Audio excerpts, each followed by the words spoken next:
último pagamento acho que foi realizado com muito custo, a duras penas, em 2006, se eu não me engano. Eu já não estava mais no Rio Arte, porque de lá saí em 2004. Eu acho, eu tenho um relatório guardado no meu computador, não nesse, coitadinho, que nem caberia, mas lá na minha casa, falando da minha gestão à frente do Rio Arte. Quando eu saí do Rio Arte, eu fiz questão de fazer um relatório. Por quê? Porque o ano de 2002, que é o ano dos 10 anos, não é, do Panorama, se eu não me engano, o ano de 2002 é um ano significativo para quem quiser, aí, ó, convite a pesquisador, hein?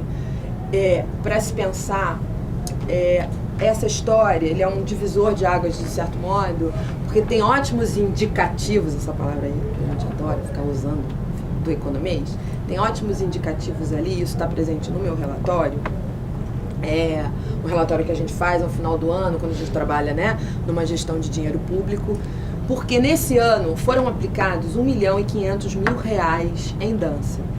Nós tínhamos um PT, plano de trabalho, no município, tá, de dança, era um plano de trabalho de dança, isso eu descobri cavucando lá por dentro. Esse dinheiro estava alocado para a dança, se estava alocado para a dança, aí obviamente foi uma luta minha dentro do Rio Arte, da classe me apoiando, ele tinha que ser aplicado em dança e foi. Tá? Então, no ano de 2002, a gente aplicou R$1.500.000 vindo somente de um instituto municipal, não era nem da Secretaria das Culturas, como é chamado aqui no Rio de Janeiro. Tampouco de iniciativas federais provenientes do Ministério da FUNAT, era de apenas um instituto, em vários programas diferentes, que procuravam ali não ler a dança como uma cadeia de produção, não é isso, mas procuravam incentivar a dança nos modos que ela mesma, na vigência da década anterior, 90 e das décadas anteriores, 90 e 80, tinham apresentado como modos que o próprio setor se construiu para existir, vamos dizer assim, para se autorregulamentar. Tá? Então a gente incentivava o coreógrafo iniciante com o jovem coreógrafo, digamos assim, com um programa específico, que era uma bolsa, incentivava-se o coreógrafo já um pouco mais consagrado, com sim um apoio de subvenção à companhia, e nesse meio várias iniciativas para vários momentos diferentes que um trabalho atravessa no seu percurso de iniciar e transformar-se num trabalho profissional e até vir a tornar-se consagrado ou não. Enfim, eu acho que ali tem alguns dados pra gente que eu depois, enfim, posso aprofundar ou em outra ocasião desdobrar. Mas eu acho, falando em termos nacionais, que o mais grave é até que ponto nós estamos dispostos a dizer nós, primeira pessoa do plural. Porque quando nós dissemos nós não dissemos apenas dança contemporânea. Não gostaram da novidade, pois é. Mas quando nós dissemos nós, dança, nós dissemos algo bem maior e mais complexo. Tá? Eu estou muito inquieta com isso. Né? Escrevi sobre isso na minha última coluna no iDança, que eu mantenho lá no iDança. Nós trocamos algumas figurinhas para eu tentar tocar um pouco, levemente, nesse tema aqui, porque o setor da dança, ele é amplo, complexo, grande e inclui parceiros que não necessariamente a gente acha assim que a gente gosta. Mas a gente vai ter que aprender a conviver com isso se a gente quiser falar de uma dança. Porque senão a gente não está falando de uma dança, a gente está falando de outra coisa. E tudo bem. Porque eu também posso atuar na dança contemporânea, não tem problema nenhum. Aliás, é a minha área de atuação. Mas dança contemporânea é dança. E eu não quero fazer eco aqui a essas pretensas falácias da diversidade, da inclusão, não é isso não. É porque assim, se a gente quer mapear a dança, a gente quer falar de dança no Brasil, a gente precisa enfrentar alguns problemas que vêm se arrastando aí há muito tempo. Os cabecinhos falam assim, porque sabem do que eu estou falando. Né? Existe uma cisão, um abismo entre a formação e o exercício profissional. E a gente precisa enfrentar isso daí. A formação profissionalizante, ela é feita de modo não profissionalizante em 90% dos locais do Brasil, vindo de uma formação que é feita nas escolas não com o ensino não formalizado como tal, né? Um ensino livre, um ensino livre e que gravemente se faz, e é isso que eu tento enfrentar na coluna, de forma praticamente acrítica. Então, ensina-se na sala de aula de dança, na maioria dos lugares do Brasil, um sentido da palavra dança que não é o sentido que o vocábulo tem no exercício profissional. E eu acho que a gente tem que enfrentar isso. Né? A professora de dança dentro da sala diz o que é dança. E se ela diz o que é dança, ela está dizendo qual é o destino da dança, qual é o futuro da dança.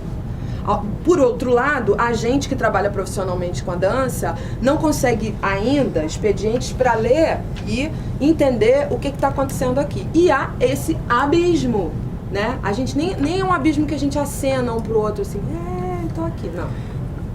Eu vou para um lado e aquela outra coisa vai para o outro. Como eu estive esse ano, tive essa chance sociológica de estar no Festival de Dança de Joinville, isso lá não tem jeito. Ou você olha para ele, porque é um tapa na cara de qualquer pesquisador. Entendeu? Ou você olha, mas você não olha. Ou você olha que tem um abismo, ou vai falar o quê? Né?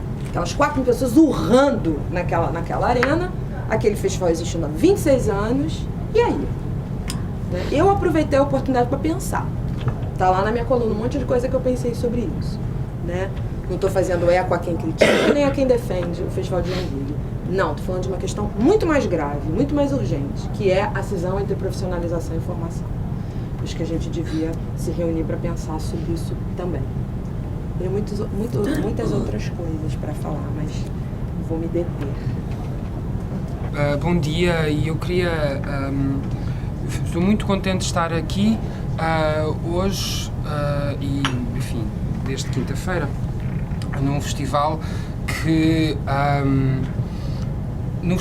na verdade, eu tive nos últimos 3 meses em 11 festivais diferentes, um bocadinho por todo o lado. E há muito tempo que, e não é por eles terem pago a viagem e me terem posto no hotel e me estarem a dar as condições todas maravilhosas, ainda me pagarem para eu fingir que sei alguma coisa sobre a economia da dança, que eu digo que este festival é provavelmente dos festivais mais coerentes que eu vi nos últimos anos por todo o lado. Não só porque não insiste numa ideia de multiculturalidade e não insiste lá porque se chama Panorama, na ideia errada de que tem que apresentar por cotas o que é que se anda a fazer na área da dança pelo mundo. É muito claro, é muito consciente de que o discurso sobre a dança é um discurso integrado no contexto onde está a ser produzido, é um discurso que tem que ser provocador, mas sem ser condescendente e paternalista, e é sobretudo um festival que deveria ser usado como exemplo para alguns dos festivais na Europa, esse é o ponto que eu quero tratar nesta minha conversa hoje. Alguns dos festivais da Europa que acham que lá porque nós defendemos a ideia de que sabemos o que é dança contemporânea, podemos fazer não importa o quê. E por isso estou muito contente de estar aqui neste festival e só posso agradecer à Anaís e ao Eduardo o convite. Bom, apesar de nós hoje termos eleito o Messias e de o Obama ser finalmente o presidente do mundo, não são os Estados Unidos que têm alegadamente o melhor plano para a cultura enquanto setor transversal da sociedade. É, curiosamente, uma sociedade burguesa e gorda como a Europa que tem os melhores planos para a apresentação da cultura como economia e como indústria.